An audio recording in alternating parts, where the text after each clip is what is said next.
U.S. losing to Putin, more than 1,000 U.S. military personnel getting kicked out of Niger, an essential military agreement falling apart. Niger, once a major American ally, turning instead to Putin. Russia has been feverishly working to expand its presence, not just in Niger, but across all of Africa, mineral-rich and many countries, with one top U.S. military official warning that several African nations are, quote, at the tipping point of falling under Russian.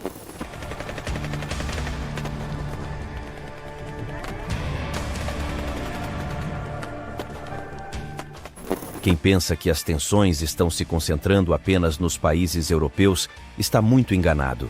Tropas americanas foram expulsas da Níger, o que mostrou ser um claro apoio à Rússia. Jornal americano fica preocupado. Será que os Estados Unidos está perdendo sua força? Será que a guerra já começou a se espalhar pelo mundo? Veremos tudo isso no vídeo de hoje. U.S. losing to Putin, more than 1,000 U.S. military personnel getting kicked out of Niger, an essential military agreement falling apart. Niger, once a major American ally, turning instead to Putin. Russia has been feverishly working to expand its presence, not just in Niger, but across all of Africa, mineral-rich and many countries, with one top U.S. military official warning that several African nations are, quote, at the tipping point of falling under Russia's influence. Out front now, John Sullivan, the former U.S. ambassador to Russia. And Ambassador, you know, we have seen this in countries, Mali, Burkina Faso, across Africa. Now you've got 1,000 Americans kicked out of Niger, a 10-year deal over. This was a crucial location for U.S. troops, counter-terror efforts. Putin now gaining ground. Can you explain why this matters so much? Sure. Thanks, Aaron. It's great to be with you. Yeah, this has been a long-standing problem that the Russians, through their proxy organizations like the Wagner Group, have been working to ingratiate themselves into these countries. It undermines the United States counterterrorism mission. It allows them to expropriate the natural resources of these countries, valuable natural resources, gold, including some that are essential for U.S. national security, like uranium. In Niger, for example. So it's a national security problem for the United States, but it's even bigger problem for all the people who live in these countries whose autocratic governments are now associating with what amounts to a private military contractor / terrorist organization like the Wagner Group. And you mentioned the Wagner Group. You know, before Prigozhin was killed in that plane crash, after his attempted coup, you know, we had marched half of the way to Moscow.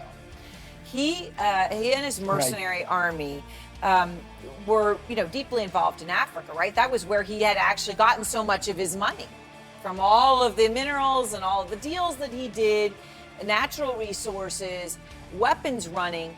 And can you tell me how active they still are, the Wagner Group, and what are the mercenaries? How are they getting mercenaries there? Well, Aaron, it's really like a franchise, the way to think of it. The Wagner organization, we call it Wagner, it was really a bunch of corporate shell companies that recruited Russian military, other military personnel to go in and provide security services to autocrats in these countries. The franchise founder has been eliminated by Vladimir Putin, and now they're recruiting more military personnel to go in and undermine security, undermine the counterterrorism mission in these countries, support autocrats, and undermine the West. So former President Trump has just done an interview with Nigel Farage of the UK, and they talk about Vladimir Putin, specifically Trump's relationship with Putin, and how Trump says things would be very different if he were president right now. I wanted to play the exchange for you, Ambassador. Is Putin the kind of man we can negotiate with? Yeah, I think he is. Do you? So we did very well with him. Look, you know, I'm the one that was the one, I stopped the pipeline, Nord Stream 2. People don't realize that. You know, they say, I like Putin. I got along with Putin great. Putin responds to strength. I don't know. I don't know what he responds to. He responded to me. Ambassador, you are one of the few now who in these past years have seen Putin and Trump up close. So what do you think about this right now? Is Vladimir Putin right now the kind of person anyone can negotiate with? Well, I think former President Trump's approach to Putin, like his approach to other world leaders, was highly personal. He wanted to engage in personal diplomacy, develop a relationship with world leaders, including Putin, even when it was inconsistent with longstanding U.S. foreign policy and national security policy. His rationale was that he could develop a relationship and then do good things for the United States. But a leader like Putin can't be manipulated that way. And President Trump thought that he could develop this personal relationship, and it just wouldn't work. Didn't work then, won't work in the future. All right. Thank you very much, Ambassador. I appreciate your time. Thank you. Níger disse que está revogando seu acordo de cooperação militar com os Estados Unidos, ordenando que 1.000 militares armados americanos deixem o país e colocando a estratégia dos Estados Unidos na região em desordem.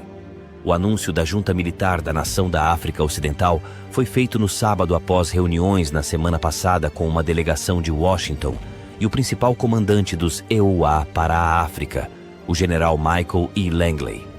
A medida está de acordo com um padrão recente de países na região do Sahel, uma área árida ao sul do Saara, de romper laços com países ocidentais. Cada vez mais, eles estão se associando à Rússia em vez disso.